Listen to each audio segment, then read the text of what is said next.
এক একটা গদি কোটি টাকার ব্যবসা।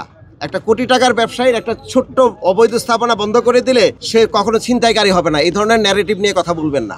আমরা এই যে গদিগুলো ভেঙেছি সেটা হচ্ছে তার ব্যবসায়িক টাকা কালেকশনের কাউন্টার।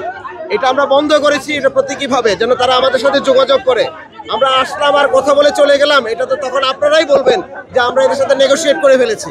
তো সুতরাং স্বাভাবিকভাবেই আমরা কোনো ধরনের অবৈধ ব্যবসা এবং কোনো ধরনের অবৈধ দখলদারি আমরা সহ্য করব না। দখলদারদেরকে উচ্ছেদ করার জন্য কোনো ধরনের নোটিশের প্রয়োজন নাই। সিটি কর্পোরেশনের এবং সরকারের যে সম্পত্তিগুলো আছে সেই সম্পত্তিগুলোকে দখলমুক্ত করাটা হচ্ছে আমার একটি বড় ম্যান্ডেটের একটি। এই যে স্টেটগুলো আছে সেগুলো উন্মুক্ত করে দুটো কাজ আমরা করতে চাই। একটি হচ্ছে এগুলোকে কনভার্ট করে যেগুলো পার্ক এবং ওপেন স্পেস আছে সেগুলো ঢাকার প্রত্যেকটি মানুষের এটি একটা অধিকার যে মানুষ পার্কে যাবে, ওপেন স্পেসে ঘোরাঘুরি করবে, এবং এই ওপেন স্পেস আমাদের ঢাকার সবচেয়ে বড় একটি ক্রাইসিস।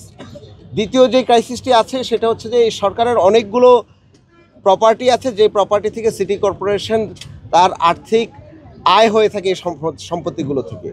এবং আমাদের সিটি কর্পোরেশনের সবচেয়ে বড় যে জায়গা সেটি হচ্ছে আমি যেখানে দাঁড়িয়ে আছি, আমার পিছনে এখানে প্রায় 30 একরের উপরে জায়গা, মানে 90 বিঘা জায়গা আছে। এবং এই যে সামনে রাস্তা বেরিবাদ দেখেছেন, তারপরে আমাদের জায়গা আছে প্রায় 150 একর জায়গা আছে টোটাল।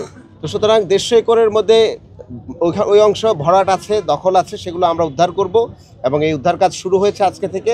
মাঠের অলরাউন্ডার আমি, আর ঘরের অলরাউন্ডার টাইলক্স।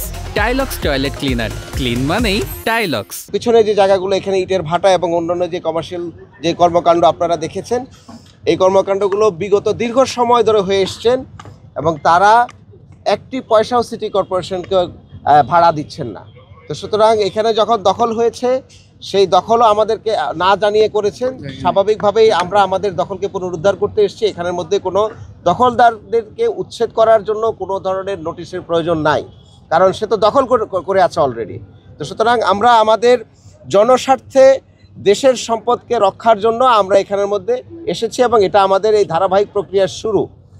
এবং আমরা এদের যারা এখানে ব্যবসা করছেন তাদের সাথে আমরা কথা বলেছি, তাদেরকে আমরা 7 দিন সময় বেঁধে দিয়েছি। এর মধ্যে তারা হয় তাদের এই মালপত্র নিয়ে এখান থেকে সরে যাবেন, অথবা সিটি কর্পোরেশনকে ভাড়া দিয়ে তারা তাদের বাণিজ্যিক কর্মকাণ্ড পরিচালনা করবেন।